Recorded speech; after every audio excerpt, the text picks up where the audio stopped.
त्यांच्या जो हे झालाय खून झालाय किंवा आत्महत्या झाली त्यावर काय वाटतं? तपास यंत्रणेवर कोणाचा दबाव?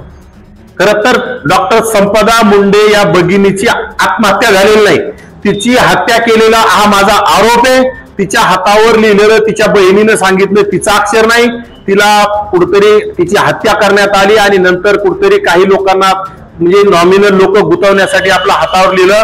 म्हणजे त्याचा खरा मुख्य सूत्रधार त्या भागाचा माजी खासदार रणजितसिंग नाईक निंबाळकर आहेत, त्यांचे पीए आहेत. यांच्या दबावावर पीएम रिपोर्ट्स बदलण्याचे आदेश येत होते वारंवार. तिथं सगळे पोलीस प्रशासन त्यांच्या दबावाखाली आहे, एसपी त्यांच्या दबावाखाली आहे. त्यामुळे पीआय हे ते सगळे त्याच्या खाली दबावाखाली आहेत. आणि जर राज्य सरकार आणि राज्य सरकारचे प्रमुख त्यांना जर वाचवण्याचा प्रयत्न करतील हे खरं तर निषेधार्ह आहे.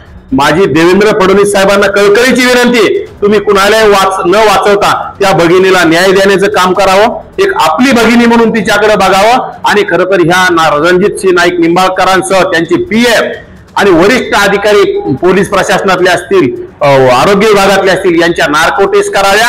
आणि खरं तर माझा आरोप आहे त्या संपदा मुंडेंची जिथं हत्या झाली ज्या हॉटेल तो कार्यकर्ता रणजितसिंग नाईक निंबाळकरांचा कार्यकर्ता आहे.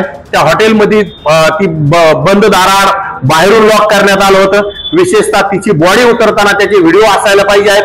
तिची बॉडी फासावरून उतरताना त्याची पंचनामा झाला पाहिजे. ते सगळे व्हिडिओ नाही, त्याचा पंचनामा नाही, म्हणजे सगळं हे गूढ आहे. त्यामुळं संपदा मुंडेची हत्या म्हणजे आत्महत्या नाही, ती हत्या आहे, आमचा आरोप आहे. त्यामुळे रणजितसिंग नाईक निंबाळकरांची तात्काळ चौकशी झाली पाहिजे. तिथे एसआयटी लागली पाहिजे आणि विशेषतः तिथे एसआयटी मध्ये महिला अधिकाऱ्यांची नेमणूक करून सखोल चौकशी झाली पाहिजे अशी आमची कळकळीची विनंती आहे.